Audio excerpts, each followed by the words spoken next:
What's going on, folks? Ted from Nerd Immersion here, and I'm going to be doing, I guess, a little bit of an educational video on the systems reference document and the open game license. I was recently a part of Jetpack 7's Kickstarter Blackstorm Realms. You've seen me talk about it, my Gravity domain, and other things you've seen here on the channel. But the comments on those videos brought something to light that I don't think, at least a large majority of you don't seem to be aware of. And then a lot of you said, well, why didn't you use X spell in your on the list of domain spells for your Gravity domain cleric? And the main reason why is I'm legally unable to do so because a self-published or Kickstarter published ran event 5th edition thing requires you to follow a license, or you fall under a license called the Open Game License.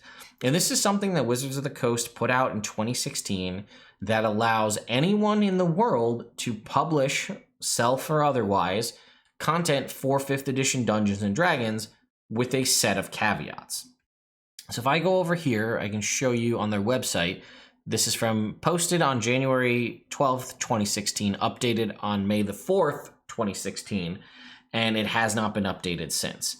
And basically what it is if you click this link right here, it will take you to a PDF, which I have open right here, which I will show you, that says this is what you're allowed to use. And there's a little table here saying a couple of different things. And again, this is written by Wizards of the Coast, so you might see a slight skewing in things, but we'll talk about it. So it says, I want to design content using 5th edition rules for D&D. You can use either the DM's Guild or the Open Game License. If you want to publish your own campaign world using 5th edition rules, you have to use the Open Game License.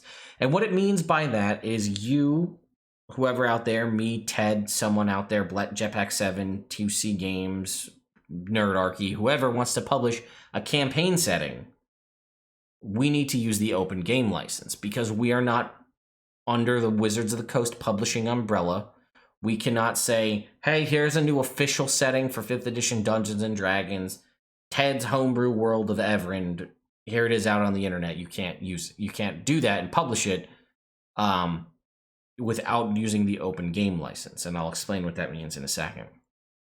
If you want to publish content using the Forgotten Realms, you want to use existing Forgotten Realms locations like Waterdeep or so on. You want to use existing things. I think you can now, it's been expanded. Check the video I did with Lisa Penrose on the DM's Guild, but I think you can now do, I think Theros, Ravnica, and Eberron are all contained in that license. So you can do that. If you want to publish, print, and sell it on your own, it's got to be through the Open Game License. It says if you want to see it in a D&D online marketplace, it's the DM's Guild. Largest network of D&D players, DM's Guild. I want to be considered for additional publications by Wizards, DM's Guild. Inclusion in digital games, the DM's Guild. And inclusion in Wizards marketing, the DM's Guild. So what that ultimately means is I have a really cool, let's say, subclass that I wrote. And I think it's awesome, and I think I could make money on it. And I want to add a store to my website, or make a brand new website and make it available for you, the consumer, to go buy a PDF, right? I say, I'm Ted from Nerd Immersion. I made this subclass. You can go buy it on my website. And you say, that's awesome. I love Ted from Nerd Immersion. I'm going to go buy it. Or I don't love Ted from Nerd Immersion. I'm going to go buy it and then tell him how bad it is. Whatever. Okay? You go to do that. I cannot publish that on my own for you to go buy the PDF for yourself, and 100% of that profit to go into my pocket unless it follows the rules outlined in the Open Game License. Now, if I say, that means I can't use every spell in the game. If you saw it was last updated in May of 2016. I think that predates Xanathar's guide. So if it has any subclass reference, any magic item, any feat, any spell that was contained in Xanathar's guide or newer, and not even every single thing, that means I can't use it. So if you say, well, I would really love you to put Dance Macabre, the new spell, the necromancy spell from Xanathar's guide, that should be a domain spell from your revised version of a death domain cleric. I can't, because it's under the Open Game License. That would make me, that's illegal, and I would be in a lot of trouble with Wizards of the Coast, so I can't do that. So I have to use the open game license material, which is something we're going to look at that will showcase all of that and what you can and can't use. If I wanted to, again, publish an existing adventure that uses Waterdeep, Baldur's Gate, or so on, if I want to publish a subclass that uses spells like Steel Wind Strike or Primal Savagery the Cantrip or whatever, I can't do that and officially use that in my content unless I publish it directly to the DMs Guild. And as if you saw in that video I did with Lisa Penrose, you lose 50% of your profits when you publish on the DMs Guild. You only get 50% of what you make, and the other half goes to the DMs Guild, One Bookshelf, Wizards of the Coast. Wherever it goes, I don't know. But that's sort of the financial hit, if you will, you take to publish on the DMs Guild. As it also states there, the DMs Guild is a known established marketplace for D&D content. You are discoverable on there. If I publish one thing on there, people can click on my name and see other things that I've worked on the DMs Guild. If I put out a product that's similar to your product and I go and search your product, it might say, hey, because you like this, you might also like this, and here's Ted's product. If you do really well and it sells a lot, makes a lot of money, does well on the internet, Wizards of the Coast might catch eye of that and say, hey, this Ted guy puts out something pretty good. Maybe I'll see if I want to make him a DMs Guild adept and possibly take you on to future heights to actually work on a published book. Also, it says inclusion in Wizards marketing. If I do something that does really well and it catches the eye of someone who writes Dragon Plus magazine, then, hey, they might put it in there and be like, check out Ted's thing from Dragon Plus magazine. Or the official Wizards of the Coast Twitter account or D&D Twitter account might say, oh, look at this awesome Valentine's themed game that Ted from Nerd Immersion made when it's in February. Whereas if I put out a cool Kickstarter like Blackstorm Realms or something else, and you say that looks really cool, individual people who work at Wizards of the Coast might retweet it and say, this is really cool, I like this, but you will never get noticed in an official Wizards publication of any kind. You will never get retweeted or thrown out there by a official D&D Twitter account unless you happen to, really be like a Jerry Holkins of Penny Arcade or a Matt Mercer of Critical Role, where they'll be like, hey, we love your stuff so much, we want to officially partner with you to make a published book like the Acquisitions Incorporated book or Explorer's Guide to Wildmount. That's why you would have also seen a couple years ago, Matt Mercer released the Taldore campaign setting, where he published that with Green Ronin Games. That's why if you look in that and they reference the Spider Queen, they can't call her Lolth because that was published under the open game license. You can't use official D&D deity names because you don't have the rights to do so, which he's in a funky, weird spot now that you think about it, because he's technically now published under Wizards of the Coast. So he had access to use those names, but he didn't in the past. And that could be like a whole licensing nightmare. So for me to make something individually to print and sell and make money on by myself, or to crowdfund through Kickstarter and then provide to all of you, I would need to follow the open game license rules, which is why the things that I want to publish myself, I want to do through the DMs Guild, because I've done a lot of work with the DMs Guild, with the reviewing and stuff. People kind of know me on the DMs Guild, and I think because of the DMs Guild existing, and maybe my name enough will get me pushed up in the high, like, oh, this is really popular because Ted from Nerd Immersion made it, and it could do well. But again, 50% profit hit. So I'm going to go ahead and go back to the open game license over here, and this is what it looks like.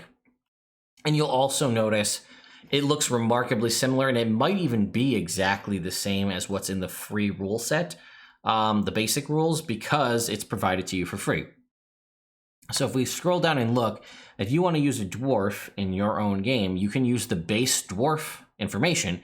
That's for free. You're allowed to use that.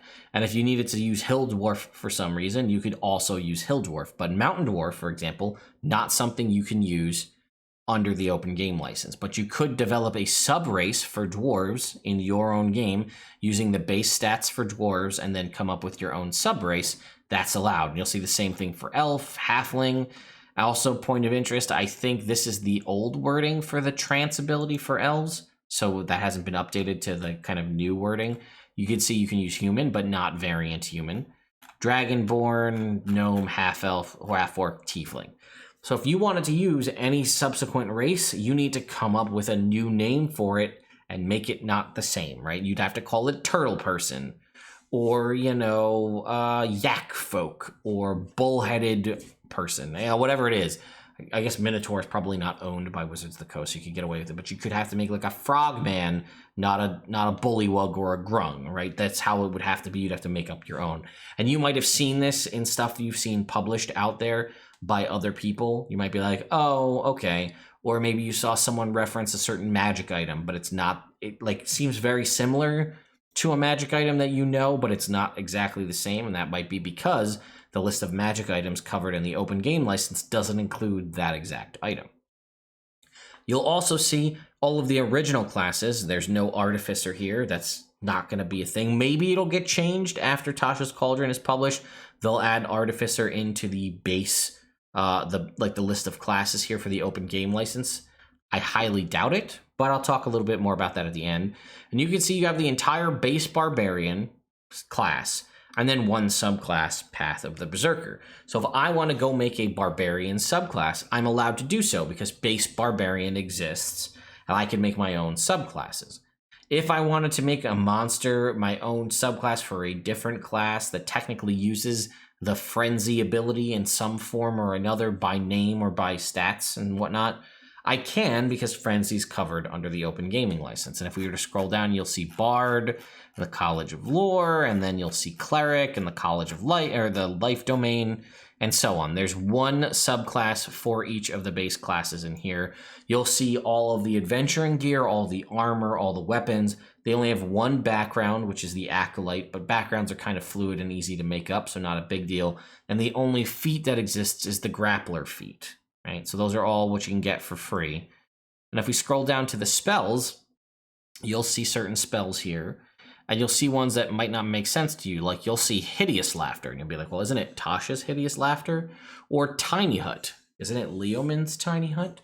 Right? So what that is because all of the the named wizards that exist out there, right? Tasha, Bigby, Melf, all of those names are property of Wizards of the Coast and Dungeons and Dragons. You can't use those, but you could use, as it's listed here, Hideous Laughter or Tiny Hut. They are sort of royalty-free versions of it, if you will. So if you want to make a subclass, like say my Oath of Exploration Paladin that I'm working on, and I want to give them Leomund's Tiny Hut, well, I can't, but I can give them Tiny Hut. Right? So that's kind of that frame of reference for all of you.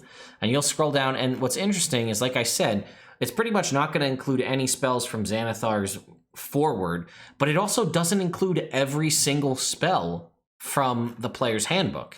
If we were to scroll down and take a look at Warlock, I notice Armor of Agathis is missing. Armor of Agathis is not a spell contained within the open game license. Therefore, I cannot make Armor of Agathis a spell, even if I have a really awesome ice-based class or subclass that I'm working on.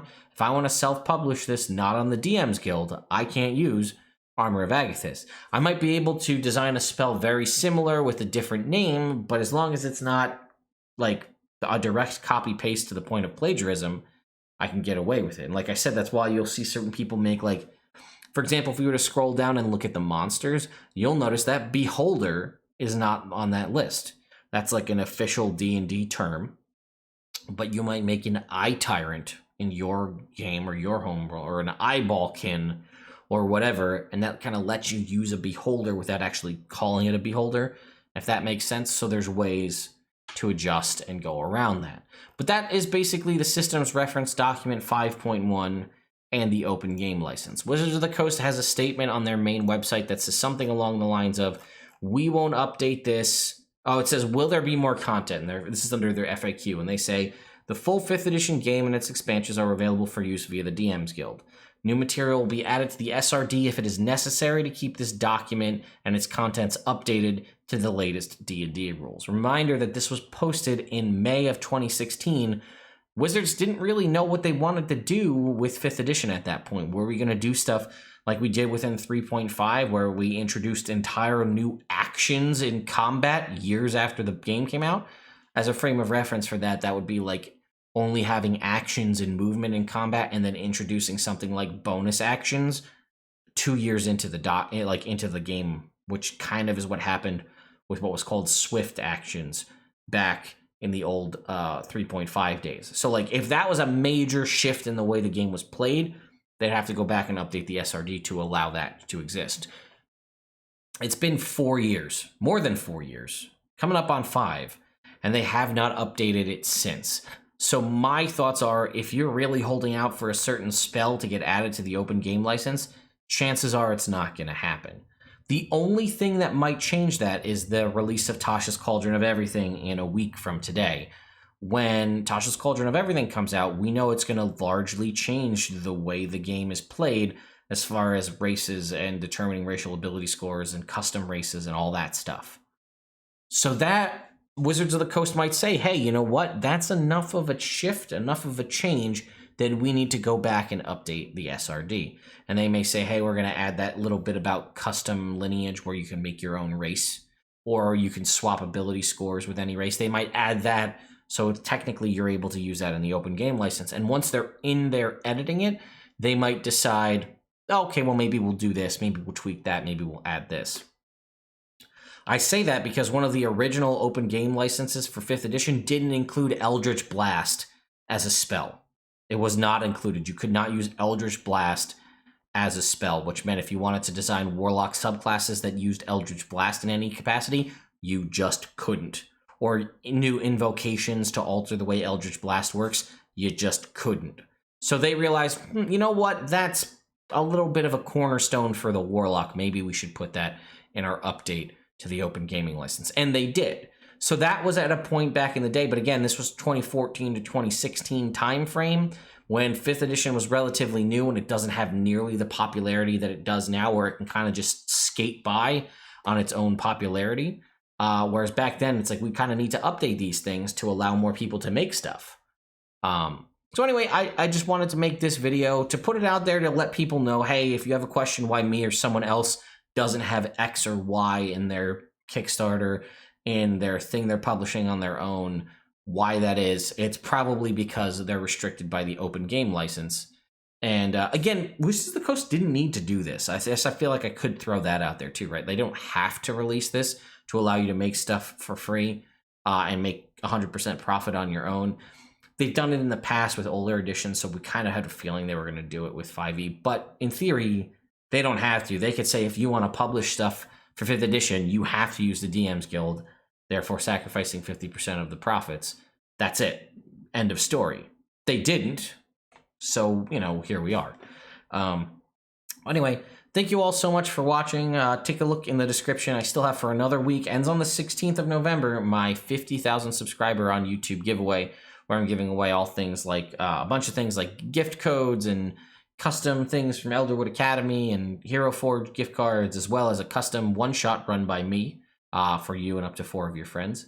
So fun stuff on that. My Curse of Strahd delayed giveaway should be coming out probably tomorrow, as well as fun top 10 videos and things like that. Full Tasha's Cauldron of Everything coverage starting next week. And yeah, anyway, thank you all so much for watching, and I'll see you next time.